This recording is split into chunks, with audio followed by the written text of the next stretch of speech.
no hay un acceso equilibrado a la literatura producida por hombres, por mujeres, por diversidades, por las disidencias, por distintos sectores que han sido históricamente, que no han sido parte de las élites. Entonces, felicitaciones por la iniciativa y a la universidad en particular por este tipo de proyectos innovadores. Yo quería hablar hoy día en parte a partir de un libro que está en la colección de autoras, que es el libro Un nuevo silencio feminista, publicado por la editorial Historiográfica recientemente. Es la segunda edición de este libro, es un libro que nosotras con mis coautoras Elizabeth Guerrero y Lorena Godoy publicamos originalmente en el 2004 con Cuarto Propio, y que Historiográfica tuvo la iniciativa de poder reeditar para que estuviera disponible para un público más amplio, y estamos felices de que este libro hoy día está disponible en las bibliotecas y a lo largo del país. Es un libro en un momento donde, a diferencia de lo que ocurre hoy día, había muy poca estudio académico del feminismo como objeto de estudio. Prácticamente no hay otros libros de ese periodo, que nosotros hacemos un análisis de los 90 y los 2000, y voy a tomar algo de eso en esta presentación, pero en realidad quería hacer una mirada más allá de ese periodo, y que está contenido en el libro, y hablar un poco de la historia más larga del feminismo. Como se decía en la presentación, yo soy socióloga de origen, y mi doctorado y mi maestría son en ciencia política, en ciencias sociales, y por lo tanto no es una presentación historiográfica en un sentido estricto. Yo no soy historiadora, sino que más bien tratar de entender el por qué en ciertos momentos irrumpe el feminismo de manera pública, y cómo podemos encontrar el feminismo a lo largo de la historia del país, y cuáles son como las huellas que va dejando el feminismo en nuestra sociedad. Y entonces quiero hablar brevemente sobre un tema de conceptos respecto de a qué me refiero con feminismo, el tema de las metáforas, que es una larga discusión, no solo en Chile, sino que a nivel internacional, a lo que no voy a entrar demasiado detalle, pero quiero plantearles cuál es mi postura en ese tema, y después analizar más bien las huellas del feminismo a lo largo del siglo XX y XXI. Primero, en términos conceptuales, y bueno, hay distintas definiciones de feminismo, pero creo que es importante, por lo menos yo tomo acá una definición que sí es de una historiadora, de Karen Offer, una historiadora europea, inglesa, que dice que el feminismo es al mismo tiempo un sistema de ideas y un movimiento para el cambio sociopolítico basado en una un análisis crítico del privilegio masculino y la subordinación de las mujeres dentro de la sociedad. Y creo, para lo que voy a hablar y mi trabajo en particular, es muy importante esta distinción o esta claridad respecto de que cuando hablamos de feminismo no hablamos solo de acción colectiva, no hablamos solo de protesta, no hablamos solo de movimientos sociales entendidos en un sentido clásico. La acción colectiva de las mujeres, en muchos momentos, mujeres organizadas como mujeres, puede ser lo más distante del feminismo o no tener ningún vínculo con el proyecto o ideario feminista que busca una transformación social, cultural, política, basada en este análisis que constata que existe un sistema de desigualdad entre hombres y mujeres y que quiere modificar ese sistema de desigualdad. Por lo tanto, no necesariamente porque tengamos mujeres movilizadas, significa que hay ahí un movimiento feminista. Y en la historia reciente o no tan reciente en nuestro país tenemos muchos ejemplos de movilizaciones que son por parte de mujeres fundamentalmente, incluso con identidad de mujeres, como por ejemplo las mujeres que se movilizan durante el gobierno de la Unidad Popular en contra del gobierno de ese momento. Es un movimiento de mujeres por mujeres, con identidad de género en tanto mujeres, pero no es un movimiento feminista. Entonces pueden existir movimientos y movilizaciones de mujeres sin que sean feministas, y también, y esto es algo que quizás es más contraintuitivo, es lo que quiero mostrar, es que también puede existir feminismo sin ninguna movilización callejera, sin presencia pública, ni movimientos sociales, y eso me parece muy importante para poder entender mejor nuestra historia y para poder entender los momentos en los cuales el feminismo se hace visible y en qué momentos no. Entonces, estudiar el feminismo como movimiento político, y acá el tema de las metáforas, ¿no? Quizás habitualmente en el lenguaje cotidiano, no solo académico, sino que los medios de comunicación y también los movimientos sociales y las propias feministas, venimos hace mucho tiempo hablando de las olas de movimiento, ¿no? Esto es una conceptualización que se desarrolla primero en Estados Unidos y Europa para entender los momentos del feminismo, y se habla de la primera ola, a principios del siglo XX, la segunda ola, que son los movimientos sufragistas, y después se hablaría de tercera, cuarta ola. Y uno de los planteamientos que quiero hacer es que tratemos de dejar atrás esa metáfora de las olas, que me parece que no nos ayuda a comprender la naturaleza del feminismo. Primero porque tenemos esta idea de que el feminismo va y viene, ¿no? Y que en cierto momento está y después no está.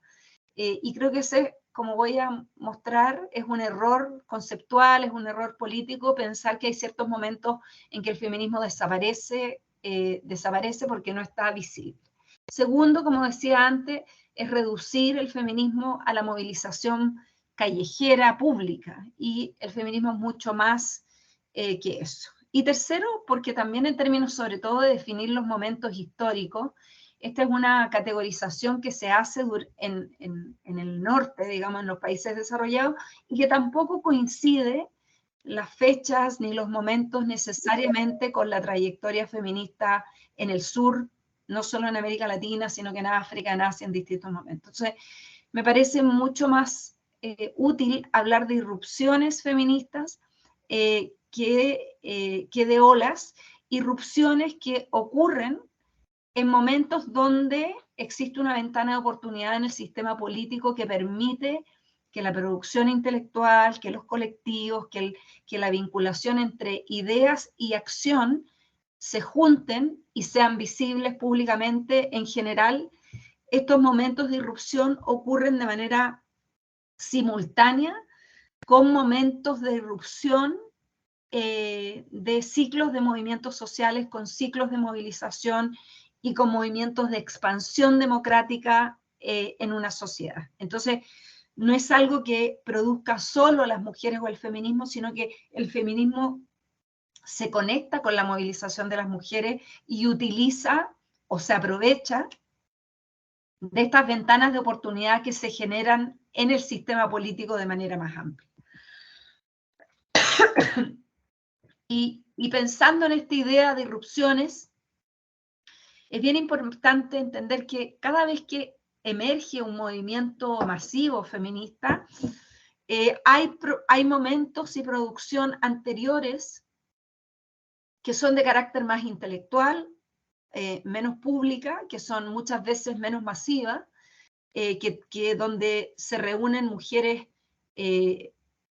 intelectuales, escritoras, académicas, activistas, sindicalistas, y que tienen una reflexión respecto del momento político, respecto de la desigualdad, respecto del patriarcado. Y a principios del siglo XX, a finales del siglo XIX, por ejemplo, se produce un momento como ese. Las sociedades de socorro mutuo fueron un espacio donde las mujeres se aglutinan para hablar de lo que en ese momento se llamaba la cuestión de la mujer. Existía una de emancipación de la mujer en Santiago a fines del siglo XIX, pero tuvieron un rol muy importante también estas sociedades de socorro mutuo, tanto en el norte, en el mundo de las salitreras, como en Valparaíso, y donde agrupan a mujeres trabajadoras o mujeres esposas de hombres que están insertos en estas industrias donde se concentraba con alta concentración de mano de obra a fines del siglo XIX, principios del siglo XX. Otros espacios, digamos, de producción intelectual feminista se producen también a principios del siglo XX. En el norte del país emergen círculos, centros de femeninos. Belén de Zárraga era una española, valenciana, que había sido invitada originalmente por el Partido Radical, pero que termina siendo muy cercana con Emilio Recabarren, donde escribe en la revista de lo que fuera los inicios del Partido Comunista, Partido Socialista, y hace una serie de giras y de viajes en Valparaíso, en Santiago, en Iquique, en Antofagasta, difundiendo pensamiento respecto libertario, respecto de los derechos civiles de las mujeres, de la emancipación de las mujeres, y tiene un fuerte impacto en el accionar político de ese momento. También, y algunas historiadoras plantean como contracara este accionar más vinculado a la izquierda y al movimiento obrero, surgen círculos de estudios y de lecturas de mujeres más de la aristocracia en Santiago y en otras ciudades del país, y hay una importante producción editorial de revistas a principios del siglo XX, mucho antes que se iniciara un ciclo de movilización. Se empezó a ver una producción académica, la misma Elena Caffarena, por ejemplo, u otras mujeres estaban escribiendo en la primera mitad del siglo XX de manera importante respecto de un conjunto de temas que le preocupaban a las mujeres y que en ese momento no asumían el título de feministas, pero que son discusiones respecto de un análisis de la explotación, discriminación, subyugación de las mujeres y las condiciones de vida en el Chile de ese momento. Luego, y lo que es muchísimo más conocido, se produce esta primera irrupción a mediados del siglo XX, que es conocida como quizás el momento sufragista, pero creo que es importante también salir de las claves anglosajonas del análisis de nuestro momento, digamos, de mediados del siglo XX, porque lo que se produce en Chile y en gran parte de América Latina, pero en Chile en particular, en un momento de expansión democrática donde hay una nueva alianza política entre la izquierda y el centro y nace el Frente Popular. Ese frente necesita apelar a nuevos votantes, a nuevos electores, a nuevos sectores, y se vincula fuertemente. Hay un impulso desde los partidos para generar una movilización de las mujeres de apoyo a esos gobiernos, pero también hay una red amplia a nivel internacional, congresos internacionales. Se crea por esos tiempos la Comisión Interamericana de las Mujeres como primer espacio regional a nivel mundial, y surge en América Latina, se hacen congresos, conferencias a las que asisten mujeres chilenas, y hay una preocupación particular no solo por los derechos políticos, y eso es importante tener claro, sino que había una fuerte demanda por los temas de higiene social que se entendía en ese tiempo, que tenía que ver con las condiciones de salubridad, con las condiciones de trabajo, de empleo, con el acceso a la educación, pero también con la reforma al Código Civil, que ha sido una de las grandes luchas que las mujeres han dado a lo largo de la historia de Chile y que ha costado enormemente terminar de reformar. Hasta el día de hoy seguimos teniendo dificultades con una reforma integral al Código Civil. Entonces, la lucha en el momento de los años 20 fue entre los 30 y los 50,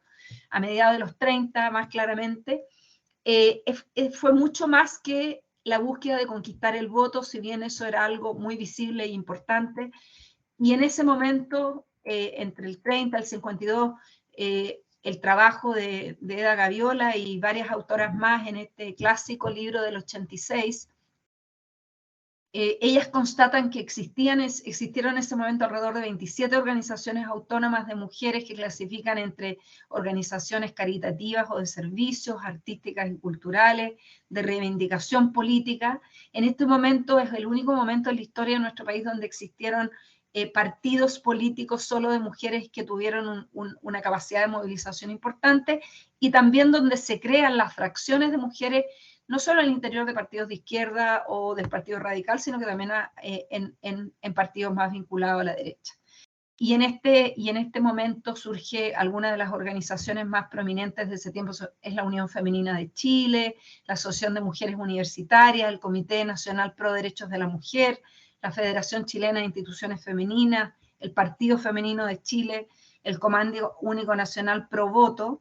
Y también el MEMCH, que seguramente muchos de ustedes habrán escuchado nombrar, que se crea en 1935. Ahí hay una foto de la portada de su revista, del primer congreso, perdón, al que convoca el MEMCH.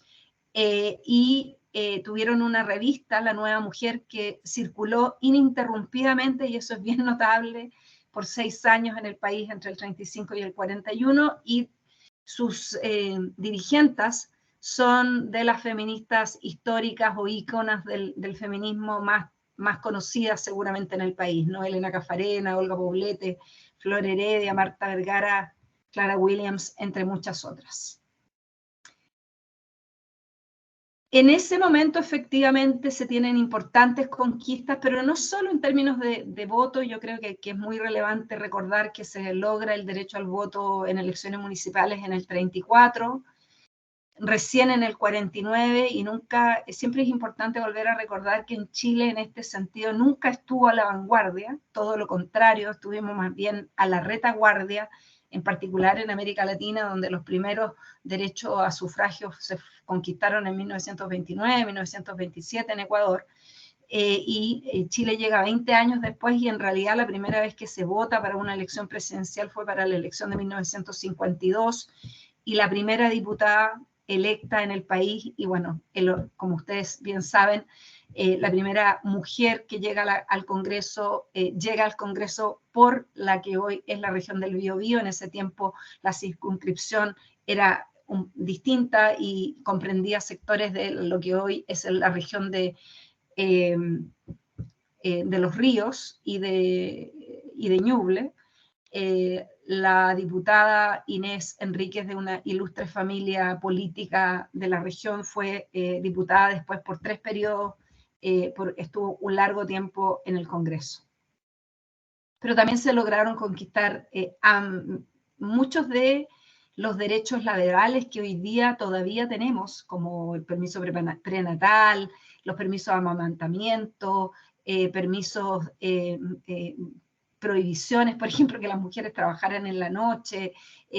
una cantidad de cosas que tenían que ver con las condiciones laborales de las mujeres. Se pelearon y se ganaron en este momento clave de la historia del país, que era, como decía antes, un momento de expansión democrática, donde una alianza de centro-izquierda progresista que buscaba generar condiciones, digamos, de promoción del desarrollo del país, genera las condiciones para que las movilizaciones de mujeres tengan un impacto relevante en el país. Después de ese periodo se produce lo que la gran intelectual feminista de izquierda de un segundo momento que hemos tenido, de Julieta Kirkuk, caracterizó como el silencio feminista, ¿no? Y Julieta Kirkuk,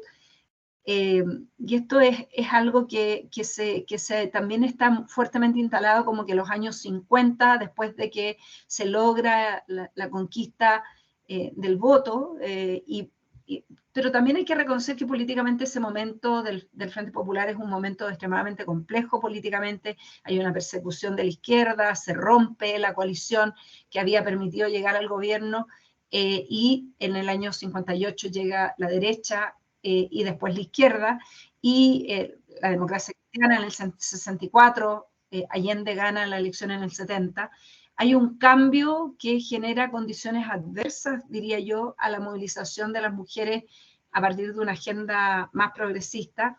y se produce lo que Julieta Kirkuk llama este silencio, un periodo donde las mujeres se retraen un poco del ámbito público. Yo creo que hoy día lo que sabemos, más que una retraerse al ámbito público, lo que no hay es acción colectiva de las mujeres como mujeres detrás de una agenda feminista, pero las mujeres están ingresando al mundo de la educación, al mundo del trabajo, pero con una fuerte restricción para ingresar al mundo político. Y el golpe de Estado, y esto me estoy pasando, como les decía, años y mucha historia rápidamente, y para tratar de hacer el punto más global, el golpe de Estado de 1973 termina siendo una tremenda paradoja respecto de la historia del feminismo y de las mujeres en Chile. María Elena Valenzuela, una socióloga, escribía en el 86 en un trabajo que la dictadura terminaba siendo como la encarnación más radical del patriarcado, ¿no? Era como la encarnación del autoritarismo patriarcal. Y la dictadura impone no solo un discurso esencialista respecto del rol de mujeres y hombres, respecto de la identidad de género, una exaltación de la identidad de madres, de las mujeres y el rol de madre, pero también, como todos sabemos,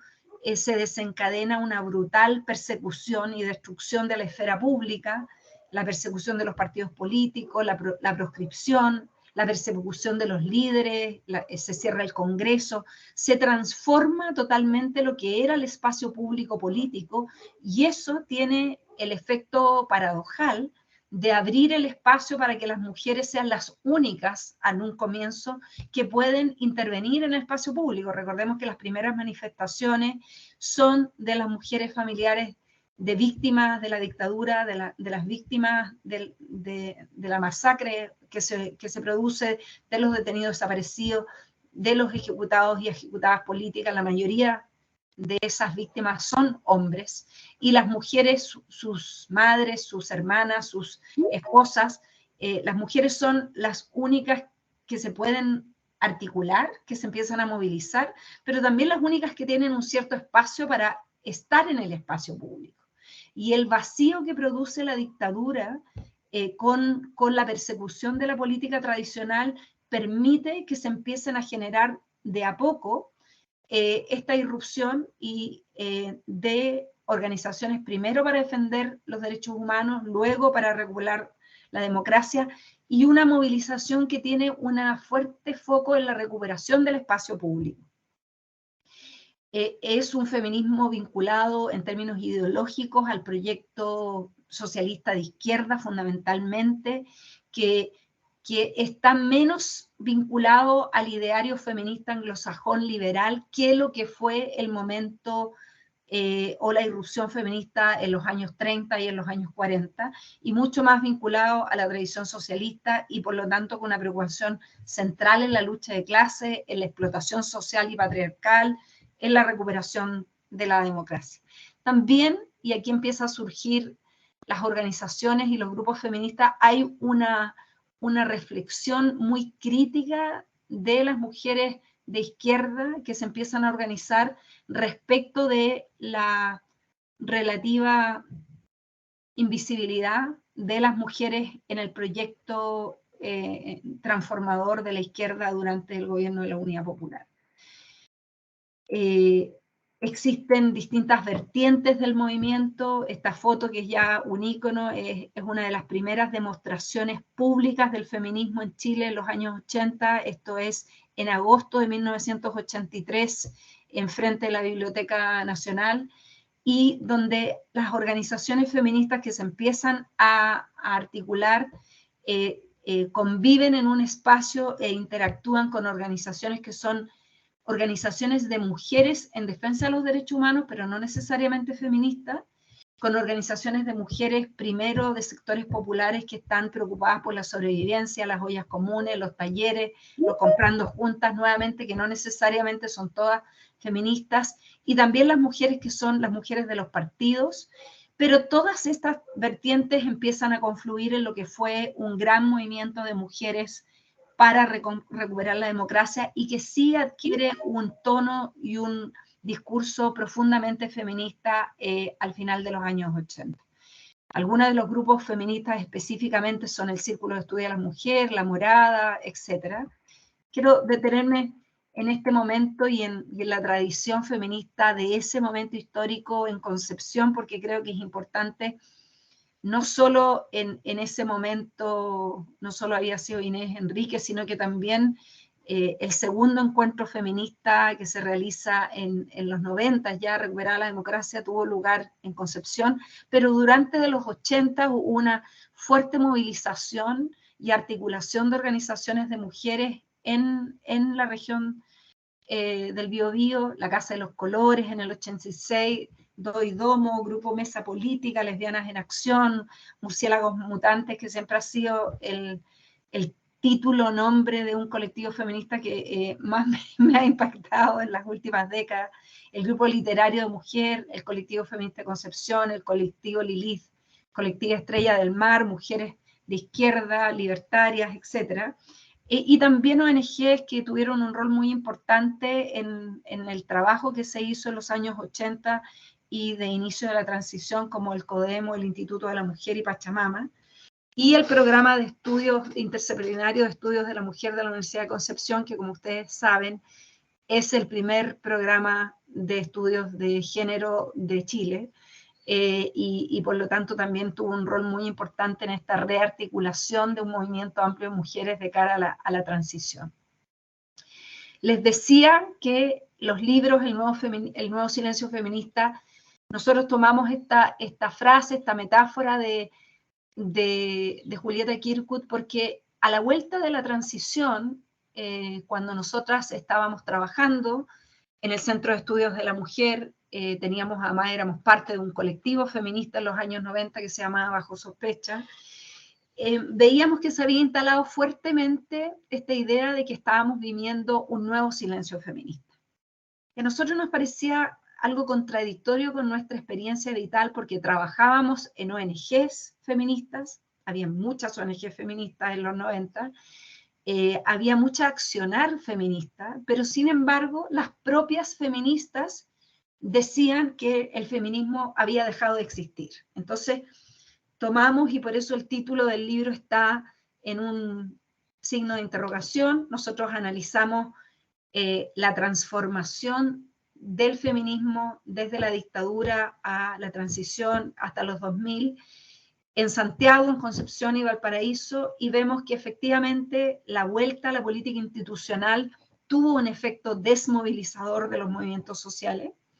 Se perdió el objetivo común en estas distintas tendencias del movimiento mujeres, que era reconquistar la democracia. Una vez que se conquista la democracia, se pierde ese marco de sentido que hacía que las distintas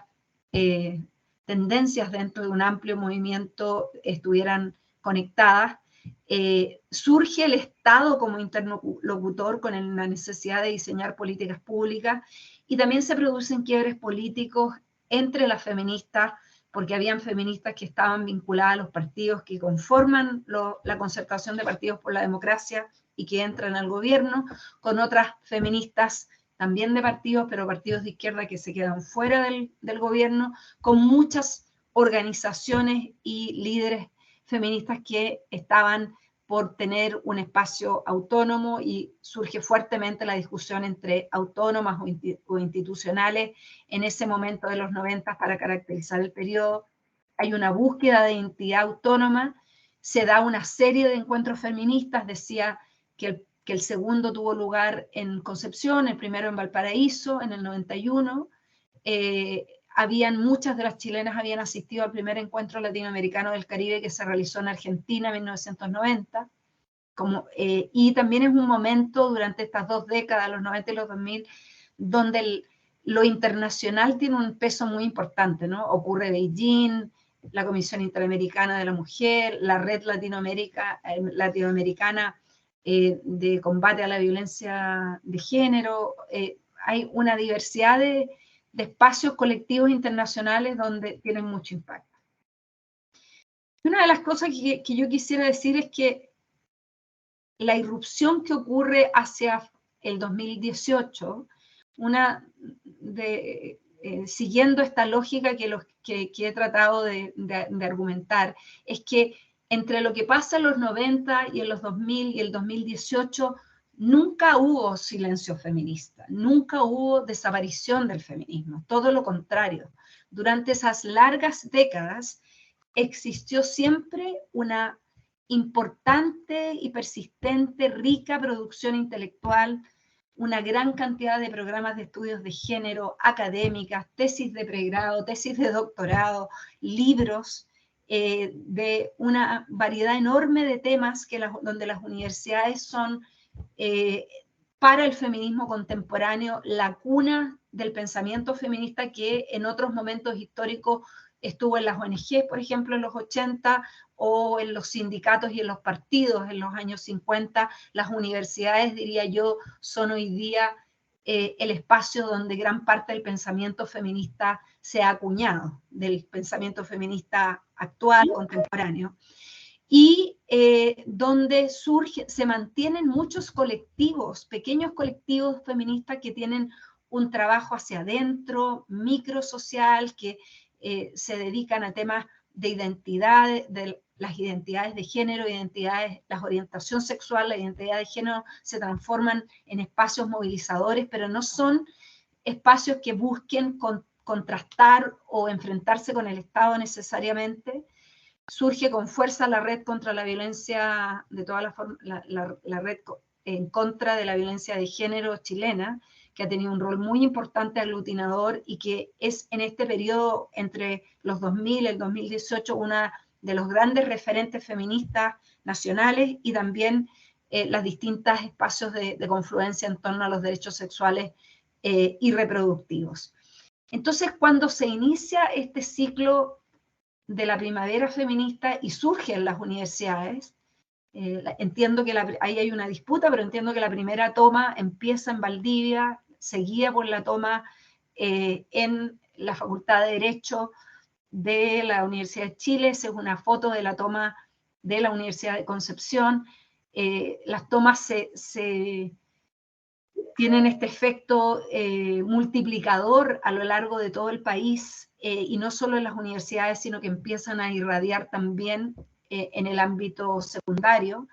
Y las tomas feministas que parten por una lucha y un combate respecto de la violencia y el acoso, generan una movilización feminista que tiene una fuerte, yo diría, impacto en la sociedad chilena, mucho mayor de lo que se había logrado tener, yo creo, en los años 80 o en los años 90. ¿no? Rompe, digamos, el espacio movimentista para transformarse en un debate societal, lo que estaba ocurriendo con las tomas. Y entonces el ciclo de movilización feminista, y esto yo creo que es muy importante, ocurre en el marco del ciclo de movilización social que se inicia en el 2011 con el movimiento estudiantil, la movilización de las feministas en las universidades es parte de ese ciclo, de este ciclo movimentista más amplio, pero que es muy importante, pero que no es solo estudiantil, sino que se produce en este momento también todas las movilizaciones medioambientales en contra de Hidroaicén, en Freirina, digamos, hay un ciclo de movilización social que es mucho más allá de las universidades y los liceos y colegios, y este ciclo de movilización es lo que se transforma como la precuela del estallido, y yo creo que tenemos que hacer mucho hincapié en mostrar que la movilización masiva de mujeres ocurre antes del estallido, antes de la revuelta. Hay una revuelta feminista, un estallido feminista que es anterior al estallido y a la revuelta social. El 8 de marzo del 2019 ha pasado a la historia como el 8 de marzo con mayor cantidad de mujeres en las calles en la historia del país, y probablemente uno de los ciclos de movilización feminista más grandes de América Latina y del mundo, donde teníamos más de 2 millones de personas en las calles, de mujeres en particular, y también una diversidad de expresiones feministas enormemente diversas, o sea, no solo jóvenes, mujeres adultas, mujeres viejas, mujeres pobladoras, mujeres del mundo de la cultura, de las artes, de sectores medios, de sectores altos, o sea, hay una convergencia y hay un movimiento que es verdaderamente nacional, y que afecta a todo el país. Y con esto termino, y perdónenme que me he echado 150 años de historia en 30 minutos, pero lo que ocurre después de esta última erupción, creo que es como la instalación de un feminismo que ha logrado permear a la sociedad chilena. Y claro, siempre podemos ver el vaso medio vacío y medio lleno. Estamos efectivamente viviendo un momento de mucha reacción en contra del impacto del feminismo en la sociedad chilena, lo que en Estados Unidos se ha llamado el backlash. Acá también podemos ver estos sectores retrógrados, ultraconservadores, tratando de empujar y hacer retroceder la agenda feminista en derechos sexuales y reproductivos, en paridad, pero al mismo tiempo se han logrado ganancias no solo políticas en materia de políticas públicas, sino que también culturales, que creo que son enormes en el sentido de que hay un feminismo que está aquí para quedarse, que tiene un impacto en las generaciones jóvenes, que ha tenido un impacto no solo en lo público y en lo político, y eso es algo que lo diferencia de las irrupciones más grandes de momentos anteriores, como de los años 50, de los años 30 y 40 y de los años 70 y 80, es que esta irrupción feminista no buscaba solo un petitorio de políticas públicas, de leyes, de transformaciones en la esfera pública, sino que también tenía, y quizás primordialmente, una búsqueda de transformación cultural, de transformación social y también de transformación de las relaciones íntimas y privadas, de las relaciones sexuales de dominación que se producen al interior de los espacios más íntimos. Entonces, esta capacidad que ha tenido el feminismo de vincularse con la sociedad chilena es ciertamente inédita, y yo creo que estamos en un momento donde, si bien no de expansión de la movilización, sí en un momento de consolidación del pensamiento y del proyecto político feminista. Lo dejo hasta ahí. Muchas gracias. Dejé de compartir. Sí, muchas gracias, Marcela. Súper detallada la presentación. Si bien tú dijiste, hemos condensado muchísimos años en pocos minutos, pero es un barrido importante, no solo histórico, sino también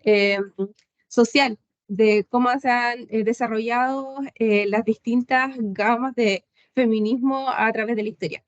La gente, los participantes están en este momento con el micrófono apagado, pero les invitamos a que puedan participar con sus preguntas a través de la sección de preguntas, o bien que puedan indicar con su manito levantada y nosotros les damos acceso para que consulten, aprovechando que tenemos a esta gran invitada que nos puede ilustrar en muchas áreas. En el desarrollo no solo de el feminismo como su recorrido histórico, sino también en las políticas públicas actuales que se están desarrollando. Y mientras tanto, en ese sentido, antes de que comiencen las preguntas, me gustaría ver si nos podrías comentar acerca de ¿cuál crees tú que son los principales desafíos actualmente en Chile para los distintos movimientos feministas en su diversidad cultural? ¿Cuáles son los desafíos de las políticas públicas que se están desarrollando actualmente?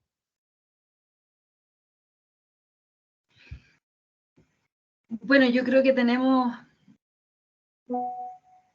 diría, como 4 grandes áreas de desafío. Por una parte, seguimos teniendo un bloqueo,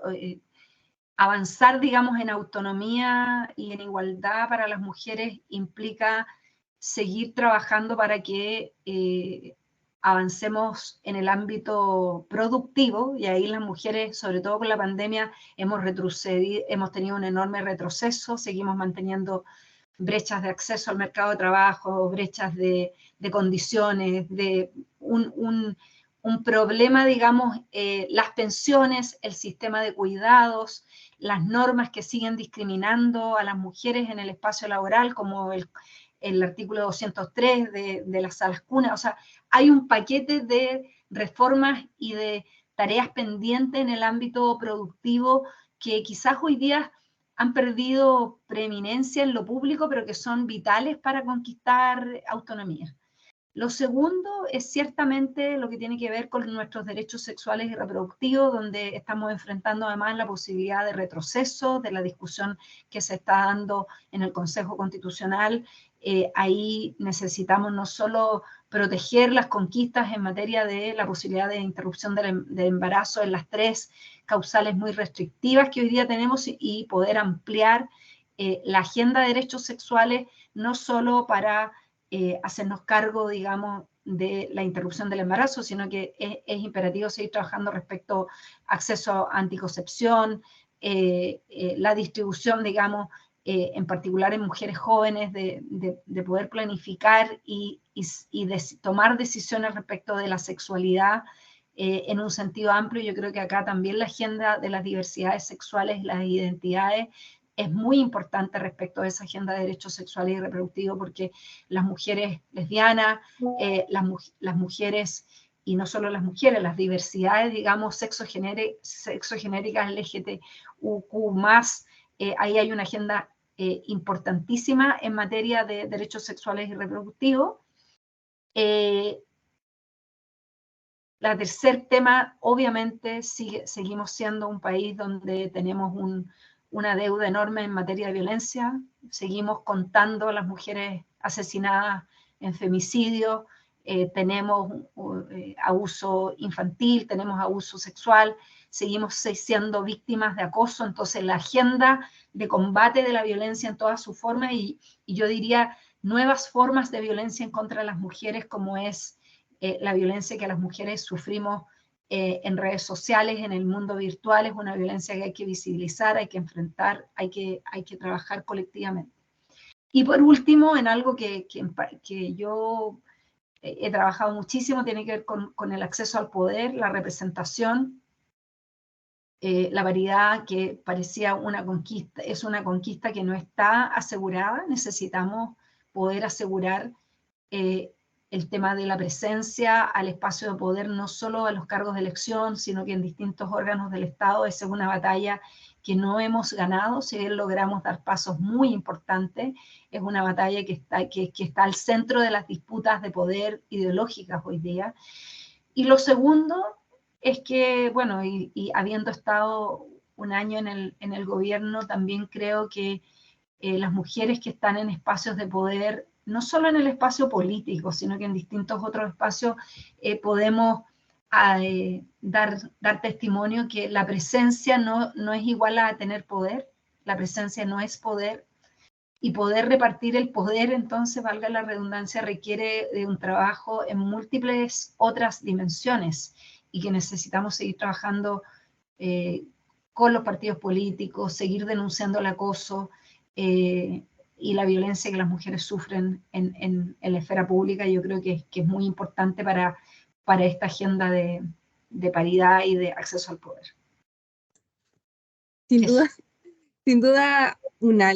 larga lista de cosas que hay que seguir trabajando, como yo diría que no solo en Chile, a nivel local también y a nivel de Latinoamérica, donde evidentemente la representatividad y la representación del poder es muy distinta en cada lugar, con cada condición, más allá, pueblos indígenas, hay distintos movimientos que nos van dando una gama distinta también de problemas que trabajar. Aquí hay un comentario de Grace. Está haciendo una pregunta. Es sobre qué piensa sobre el estado en que se vio el feminismo durante los años 80 al 2000 aproximadamente, donde se observa un retroceso de derechos y la visualización de mujeres, y donde en el ámbito privado casi no ocurren avances, considerando las luchas de los años 70. Mira, yo tengo una visión más matizada, creo que se producen avances. Bueno, yo les decía el libro, ¿no? Pasar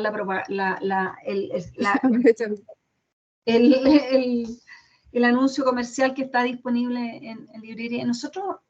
cuando analizamos ese momento, vemos que hay avances. Y también si uno ve, nosotros en el 2010 en el PNUD publicamos un informe de desarrollo humano, género,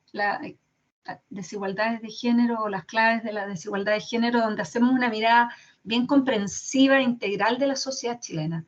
y donde podemos ver que en los 2000 sí se producen avances importantes en el acceso al mercado de trabajo, donde se terminan con leyes, se tipifica la violencia como un delito en los años 90, todo lo que fue la primera ronda de reformas en materia de violencia fue muy importante, tuvo un rol muy importante. Y luego también recuerden ustedes que hasta los 90 en Chile existían hijos legítimos e ilegítimos. Una de las reformas más duras del Código Civil, también en esos tiempos se logró finalmente lograr eliminar esta distinción entre hijos legítimos e ilegítimos, también se logró instaurar el divorcio, cosa que no existía solo la anulación. Recordemos que además la sodomía era un delito, o sea, estaba tipificado, había una penalización de las relaciones homosexuales entre hombres de manera formal en nuestro ordenamiento legal. Entonces, también habían muchos resabios en el código laboral de discriminación. Entonces, creo que es un momento donde se logran sacar discriminaciones abiertas, tajantes, y donde se avanza también en una agenda social de incorporación de las mujeres al mundo laboral y educativo. No hay una agenda feminista en algunos de las otras dimensiones, más allá de los temas de violencia. Yo diría, incluso los temas de violencia terminan saliendo como muy debilitados, porque el feminismo además tenía el feminismo estaba muy alejado de la política institucional. Los partidos políticos en particular en esos momentos tenían una visión muy alejada de una agenda feminista, y entonces eso tiene un efecto, digamos, en que la agenda no haya podido ser más amplia, pero creo que hay que tener una mirada más matizada de ese periodo,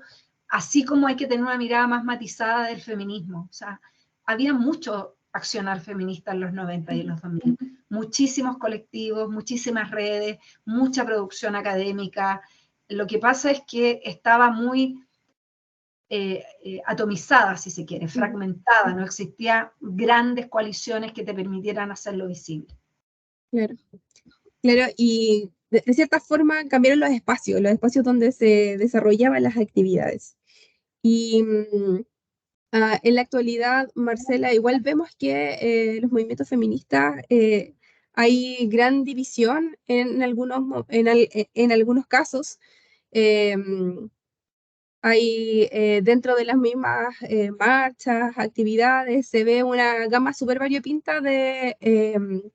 feministas un poco más radicales, feministas que se van identificando con algunas causas específicas. No sé, la economía del cuidado, por ejemplo. Hoy en día el gobierno igual está trabajando con dar un poco más o reconocer en realidad la labor de los cuidados que ha sido tan postergada durante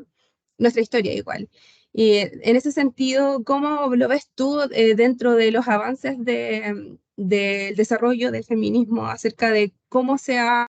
mejorado o no las condiciones de cuidadoras en realidad, que ese rol que francamente se le ha asignado a la mujer? Yo creo que en esto y los estudios de uso del tiempo, por ejemplo, que ha hecho el INE, la CACEN, los mismos estudios que hemos hecho nosotros, que hicimos nosotros cuando yo estaba en el PNUD, sobre uso del tiempo y sobre distribución de roles, muestra que en la práctica se ha avanzado, pero se ha avanzado poco. Que las mujeres siguen teniendo la carga fundamental de trabajo reproductivo y doméstico, que hay un discurso mucho más igualitario entre los jóvenes que entre las personas mayores, pero ese discurso no es necesariamente está distribuido en toda la sociedad de manera equilibrada, y que ese discurso es un discurso hasta que las jóvenes se emparejan y tienen hijos. Una vez que se entra en una relación más tradicional de una pareja con hijos, lo que ocurre en la práctica es que